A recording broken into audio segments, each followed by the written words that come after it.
Well, let's return to the Middle East now. And Donald Trump is reportedly pressuring Israeli Prime Minister Benjamin Netanyahu to end the 20-month war with Hamas following the 12-day conflict with Iran, according to several Israeli media outlets.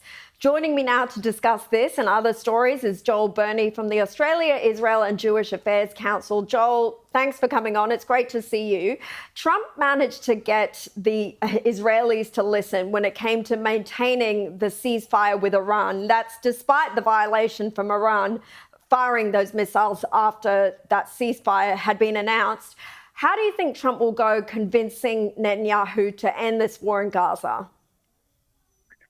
Well, thank you very much for having me on, Caroline. Well, that's a very good question, and I think there's a lot of optimism. And given the momentum of the very successful mission in Iran over the past 2 weeks, the 12-day operation, and then if you look at it within the context of everything that's transpired in the region post-October 7, we are seeing such a seismic shift in the geostrategic outlook of the region, all ushered in as a response to that massacre on the day of October 7. We have a complete realignment of the region, which allows for certain things to happen. I would actually say it's one of the largest geostrategic alignments since the fall of the Soviet Union and the end of the Cold War. So what this momentum will do with the Trump administration and the Netanyahu government will hopefully translate into some type of effective ceasefire in Gaza. Now, there's been quite a lot of chatter in the Israeli press over the past 24 hours.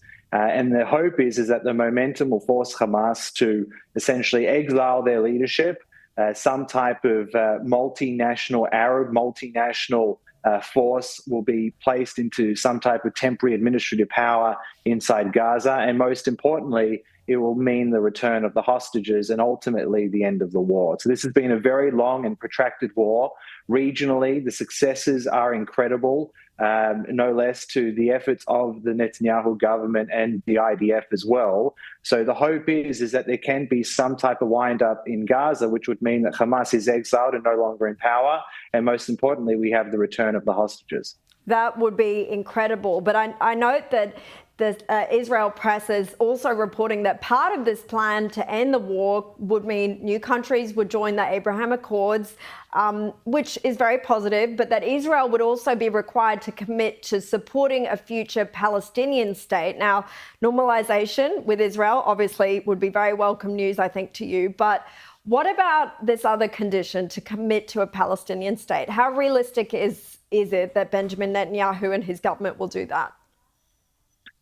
Well, firstly, again, following on from the momentum that's occurred from the military action over the past 20 or 21 months, what we've seen here is the potential expansion of what is the most remarkable, Abraham Accords, which ensures the safety of the region. The idea that Saudi Arabia and potentially Syria will be the first two countries to enter those accords, which have remained stable with those that signed up to it during the first Trump administration. So the bedrock of them is very strong, and this is what will usher in economic and regional stability. Now, on that part of the two-state solution, as we know, for the Saudis to enter such an agreement, they need to have some type of tangible steps or process towards a two-state solution. And all I can say is this.